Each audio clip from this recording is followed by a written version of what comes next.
Then Jesus went with them to a place called Gethsemane, and he said to his disciples, "Sit here while I go over there and pray."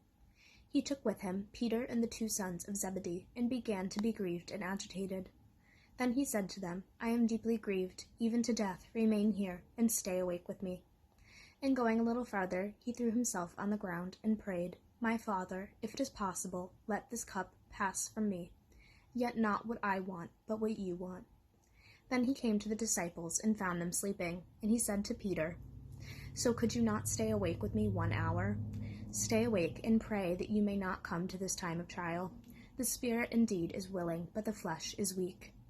Again he went away for the 2nd time and prayed, "My Father, if this cannot pass unless I drink it, your will be done." Again he came and found them sleeping, for their eyes were heavy. So leaving them again, he went away and prayed for the 3rd time, saying the same words. Then he came to the disciples and said to them, "Are you still sleeping and taking your rest? See, the hour is at hand, and the Son of Man is betrayed into the hands of sinners. Get up, let us be going. See, my betrayer is at hand."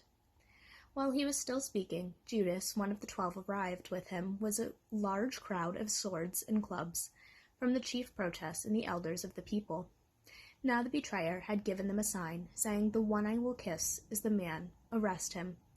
At once he came up to Jesus and said, "Greetings, Rabbi," and kissed him. Jesus said to him, "Friend, do what you are here to do." Then they came and laid hands on Jesus and arrested him. Suddenly one of those with Jesus put his hands on his sword, drew it, and struck the slave of the high priest, cutting off his ear. Then Jesus said to him, "Put your sword back into its place, for all who take the sword will perish by the sword. Do you think that I cannot appeal to my Father, and he will at once send me more than 12 legions of angels? But how would the scriptures be fulfilled, which say it must happen in this way?"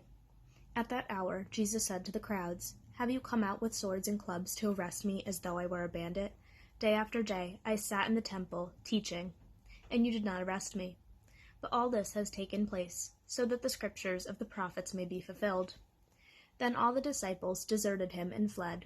Those who had arrested Jesus took him to Caiaphas, the high priest, in whose house the scribes and the elders had gathered. But Peter was following him at a distance, as far as the courtyard of the high priest, and going inside, he sat with the guards in order to see how this would end. Now the chief priests and the whole council were looking for false testimony against Jesus, so that they might put him to death. But they found none, though many false witnesses came forward. At last 2 came forward and said, This fellow said, I am able to destroy the temple of God and build it in 3 days. The high priest stood up and said, "Have you no answer? What is it that they testify against you?" But Jesus was silent. Then the high priest said to him, "I put you under oath before the living God. Tell us if you are the Messiah, the Son of God."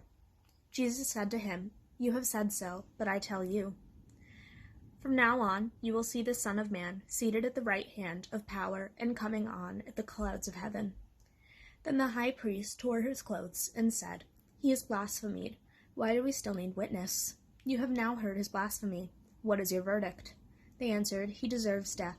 Then they spat in his face and struck him, and some slapped him, saying, "Prophesy to us, you Messiah, who is it that struck you?"